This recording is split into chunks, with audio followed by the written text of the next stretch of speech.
मागणी काहीच नाही, आम्ही फक्त त्यांना सुरक्षित ठेवावा, काही त्याला त्रास होता कामा नये. कारण की तो जसा गेला तसा कमीत कमी आता 1.5-2 महिने होत आले, त्यांचा संपर्क अजिबात नाहीये. त्याचा फोन पण लागत नाही, तो फोन पण उचलत नाही. म्हणजे माझाच नाही, घरातलं कोणाचाच फोन उचलत नाही तो आणि बोलत सुद्धा नाहीये. ते लाठीचार्जमुळे थोडीशी भीती वाटते त्याच्यासाठी, की काही त्रास होऊ नये त्याला आणि कुणालाच होऊ नये, त्याला पण नाही आणि कुणालाच होऊ नये त्रास, आणि सुखरूप घरी यावं. तो कलेक्टर साहेबांना निवेदन दिलेले की त्याला पोलीस हे करून द्या म्हणून. ते कलेक्टर सरांतर्फे राष्ट्रपती यांना लेटर पाठवलेलं आहे आम्ही, आणि की बाबा तो एकदम सुखरूप यावं म्हणून, आणि त्याला कोणताही त्रास होणे. आमचा दिल्ली पोलीसवर विश्वास नाही आहे अजिबात, कारण की त्यांच्यामुळेच लाठीचार्ज होतो आणि तेच मुलांना मारतात. कमीत कमी 2 विद्यार्थी घायल झालेत आणि 1 मुलगी वारली त्याच्यामध्ये लाठीचार्जमुळे. त्याच्यामुळे आमचा त्यांच्यावर विश्वास अजिबात नाही. आम्हाला महाराष्ट्र पोलीसची सुरक्षा हवी. मी डॉक्टर जितेन वंजारे, अभिजित दिपके हे माझे मेव्हणे आहेत.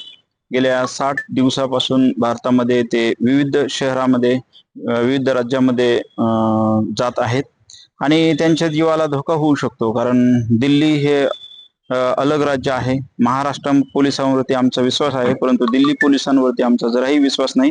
कारण ते ज्या पद्धतीने अतिशय निर्दयीपणे विद्यार्थ्यांना मारहाण करत आहेत हे आम्हाला बघवत नाहीये.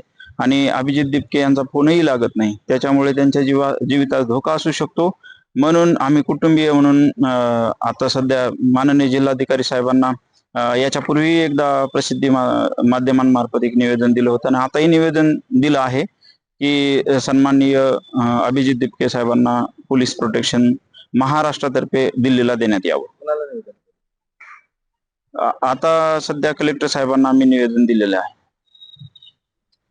आम्ही आता सन्माननीय जिल्हाधिकारी साहेबांतर्फे राष्ट्रपती महोदयांना विनंती केलेली आहे, निवेदन केलेलं आहे की अभिजित दिपके यांना पोलीस प्रोटेक्शन द्यावे. काय काय दिलं त्या पत्रात, काय काय मागणी केली तुम्ही? आम्ही आता माननीय कलेक्टर साहेबांना राष्ट्रपती महोदयांना विनंती केलेली आहे की जे आमचे मेव्हणे आहेत अभिजित दिपके, आम्ही आता निवेदन देण्यासाठी आलो.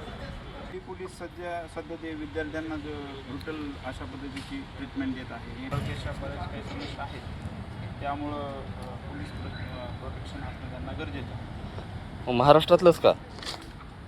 महाराष्ट्र पोलिसांवरती आमचा विश्वास आहे, कारण दिल्लीमध्ये आमचा एकही प्रतिनिधी किंवा माणूस नाही आहे.